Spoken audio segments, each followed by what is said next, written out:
Most know that King Louis XVI lost his head during the French Revolution, but few realize that the decision to execute Louis came down to a single vote, and it came from a shocking source.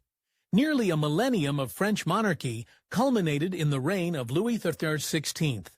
France had known ruthless schemers, deranged madmen, and extravagant hedonists among its kings. Yet, it was Louis XVI who ultimately paid for the sins of them all. So, how did it come to this?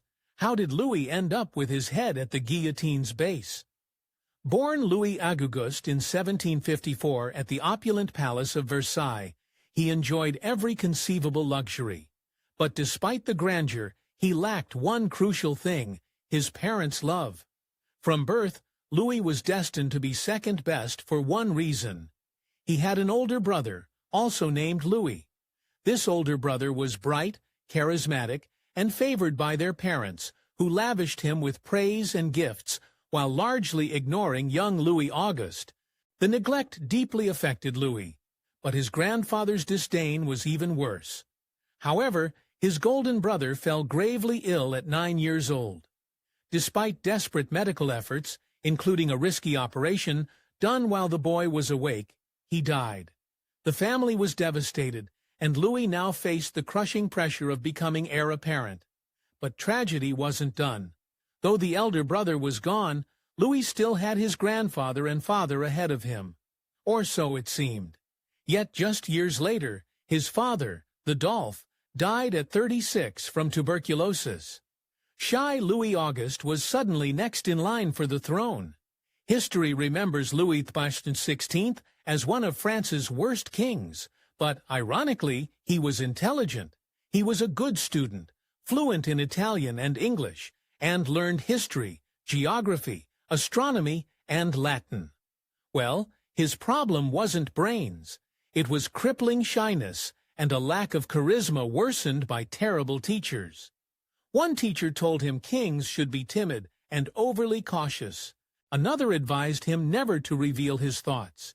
It's obvious such counsel was disastrous. Among the things that doomed Louis was his infamous marriage. At 15, Louis married Marie Antoinette, a 14-year-old Austrian princess, as political alliances dictated. Marie was beautiful and social, but their union was a disaster from the start. France's alliance with Austria had dragged it into the costly and losing 7 Years' War, and Marie Antoinette was hated by the people from the start.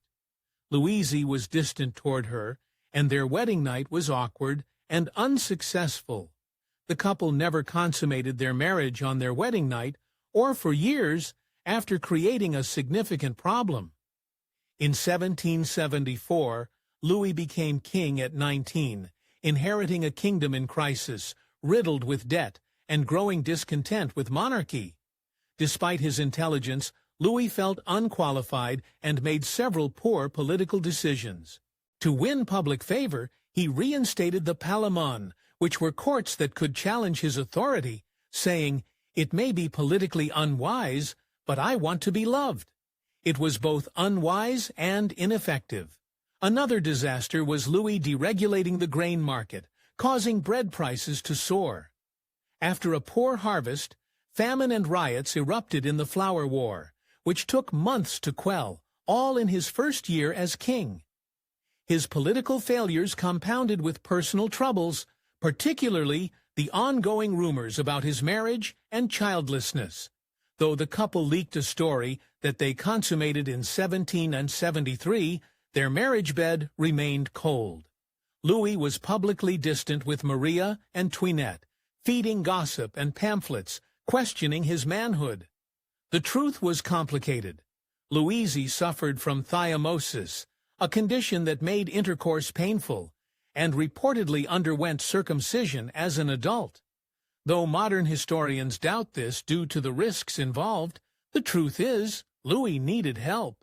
In 1777, Marionette's brother, Joseph II, Holy Roman Emperor, secretly came to Versailles to investigate rumors about their childlessness.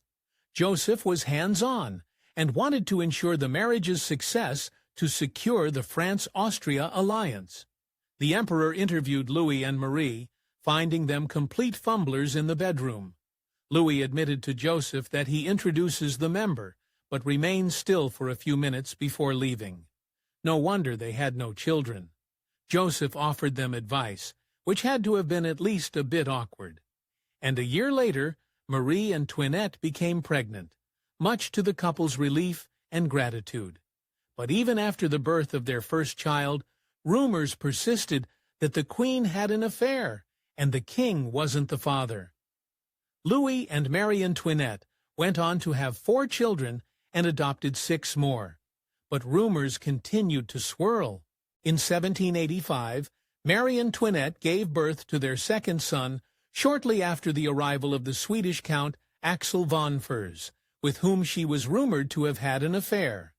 The timing only fueled gossip, further undermining Louis' standing. By then, Louis had become a laughingstock in political liability. When he wasn't dealing with his distant wife, Louis XVI still had a country to run. Since his weak-willed and indecisive reign began, things had only worsened. France was on the brink of financial ruin. Louis planned reforms to fix the crisis, but no one would listen. Louis XVI wasn't inspiring. Palamon rejected every reform he proposed. Frustrated, Louis tried to assert his divine right and push through reforms anyway.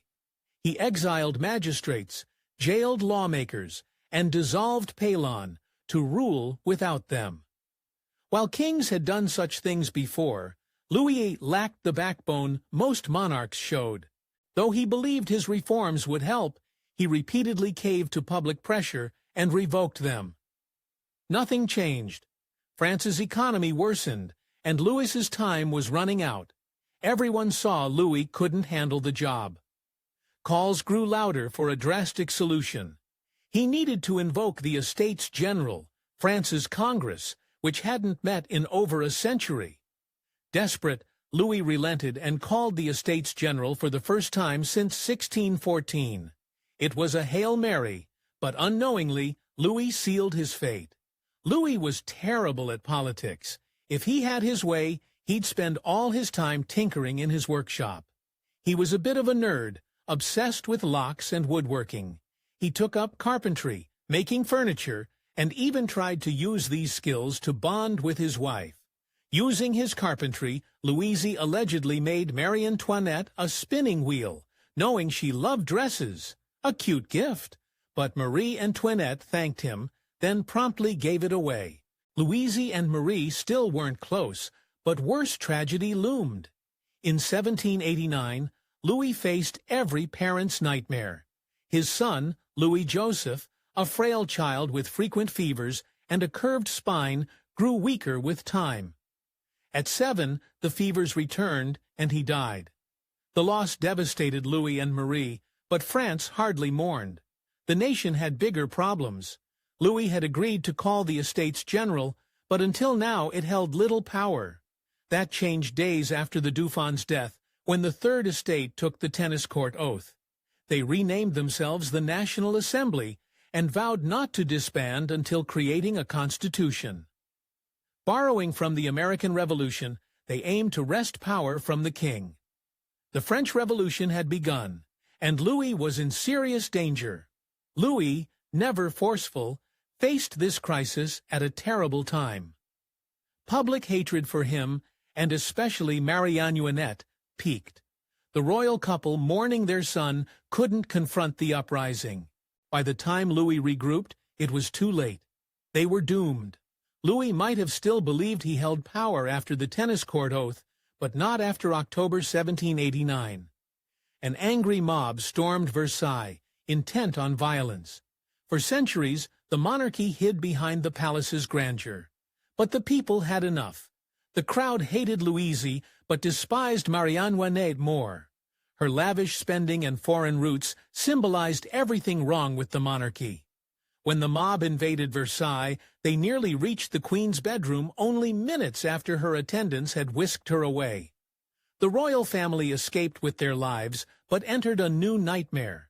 Lafayette, head of the G National that had stormed the Bastille months earlier, diffused the chaos at Versailles and saved Louis and his family. However, the people dragged them to the Twitter Palace in Paris. Easier to control Louis there than at Versailles. Louis had no choice but to accept this humiliating relocation. Thus began the last chapter of his life as a prisoner to his own people. Louis's best hope was a constitutional monarchy, losing most powers but keeping the crown. But France was too divided. The Third Estate wanted to abolish monarchy, while Louis's brothers plotted counter-coups to regain control. These counter-moves only strengthened revolutionary resolve that monarchy must end. Meanwhile, Louis and his family remained prisoners in the gilded Tuileries. Louis knew he had to act to save them, but as always, he failed spectacularly. With no real power in the palace, Louis planned a daring escape with the help of Axel von Für, possibly Marie's lover. They would flee to Austria, regroup, and retake France. The plan was sound, but fell apart quickly. Louis did manage to sneak his family out of the Tuileries disguised as servants. They hoped to reach Austria within days and end this nightmare within a year, but things did not go as planned. Before fleeing, Louis left a 16-page manifesto rejecting the constitutional system and asserting his royal authority. But any man who must say, "I am the king," while running away is no true king. Had the escape succeeded, Louis would return triumphant to enforce those declarations. Instead, the manifesto became a 16-page death sentence. It circulated through Paris as proof of his treason. Louis's indecision and poor planning doomed the escape. After leaving the palace, the family made it only to a small village near Austria's border, probably feeling hopeful. But there was one major flaw. Being king of France meant being recognizable. His face was on everyone's money. A local man allegedly recognized Louis, alerted authorities, and less than a day later, guards seized the family and hauled them back to Paris. Louis's escape attempt worsened everything. Anyone still sympathetic now viewed him as a traitor, joining the enemy by fleeing to Austria. Louis had believed the revolution was a Parisian fad and that rural France adored him. The village betrayal shattered that illusion. He realized how isolated he truly was and faced the harsh consequences. Instead of safety and a triumphant return, Louis was locked up tighter than ever. The revolution, once simmering, erupted into flames. His failed flight destroyed what little hope remained for reconciliation. The final blow to Louis XVI's reign came just months after his failed escape attempt. Holy Roman Emperor Leopold II and Frederick William II of Prussia issued a joint declaration condemning the French Revolution. They declared that the safety and well-being of Louis and his family were paramount to all European monarchs, threatening vague but dire consequences should anything happen to them. This made sense from their perspective. No monarchy wanted the revolution to spread. However, they vastly underestimated the determination of the French revolutionaries. The National Assembly viewed Leopold and Frederick William's declaration as an open threat and responded with hostility. With Louis' reluctant support, they declared war on Austria. The French army, poorly organized and ill-prepared, failed miserably in its invasion attempts. Yet, the real turning point came after the Austrians counterattacked, invading French territory that summer. After capturing key border fortresses, the Austrian leader, the Duke of Brunswick, issued the Brunswick Manifesto, which openly confirmed what the revolutionaries feared. Austria aimed to restore Louis to full power and threatened force against anyone opposing them. Brunswick's threat was bold, especially as the revolutionaries still held Louis captive. The Brunswick Manifesto galvanized the French people. Louis could no longer claim to support a constitution when a foreign army invaded French soil with the explicit goal of reinstating absolute monarchy. A furious mob stormed the Tuileries Palace, forcing Louis and his family to ironically seek shelter with the Legislative Assembly. Though Louis had seen angry crowds before, this moment was different. Years of delay had led to this reckoning. 3 days after the palace was stormed, revolutionaries arrested Louis XVI and imprisoned him in the Temple, an ancient fortress. His fate was fiercely debated. 1 month later, the National Assembly abolished the monarchy, declaring France a republic and stripping Louis of his titles. No longer King Louis XVI, he was now Citizen Louis Cape, though he would not retain even that name for long. After months of imprisonment, Louis was dragged out to face trial. A silent crowd watched their former king shackled. He was provided legal counsel, but behind closed doors, Louis confessed to his advisers that he had given up hope. He told them to try their best, but he knew the court would find him guilty and sentence him to death. His only concern was to be remembered as a good king who tried his best. For once, Louis was right. His fate was sealed. Though a failure as king, when the sentence came down, Louis met his end with dignity. On January 21, 1793, Citizen Louis Cape was guillotined at the Place de Rivoli.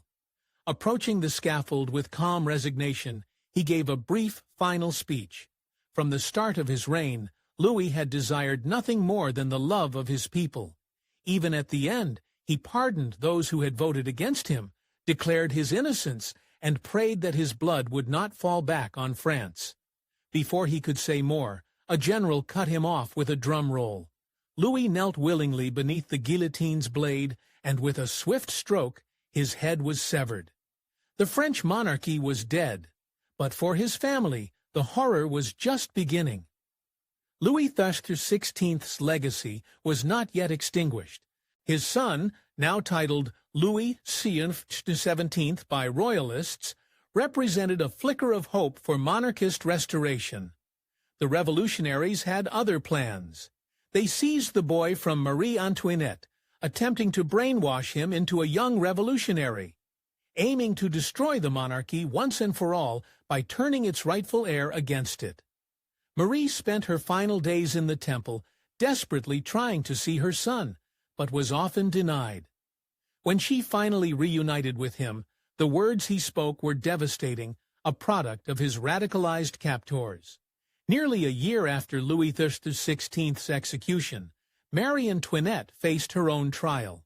Though accused of various crimes, the most shocking charge came last. Her own son accused her of incest. Though absurd, the tribunal, which already despised her, accepted the claim.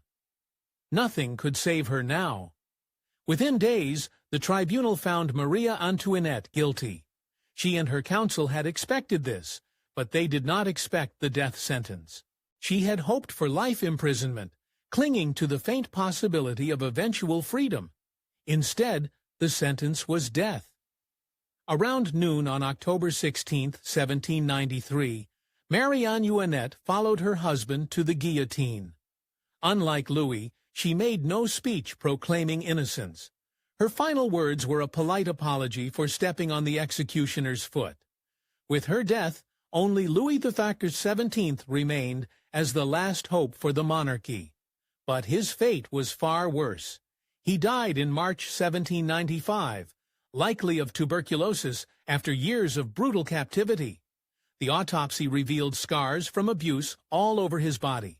With his death, the final heir of Louis XVI was gone, and the royal legacy was extinguished.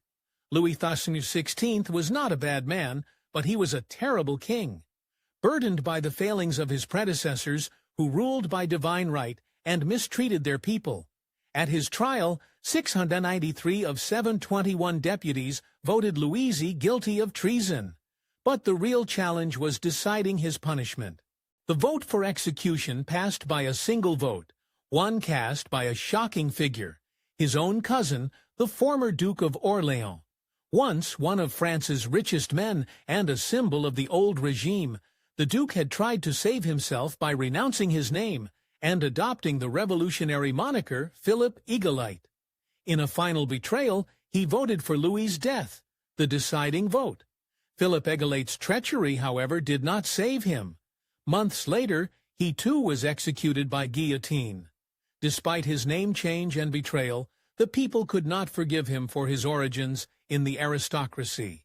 His death was swift justice for both revolutionaries and royalists, and no sympathy was spared. And thus ended the tragic saga of Louis XVI and his family. Betrayed, defeated, and destroyed by a revolution they neither fully understood nor could control. Thanks for watching History Expose. If you love uncovering the best stories in history, hit like and subscribe to keep exploring with us. Don't forget to visit our main page, Factinate, for more incredible facts about everything.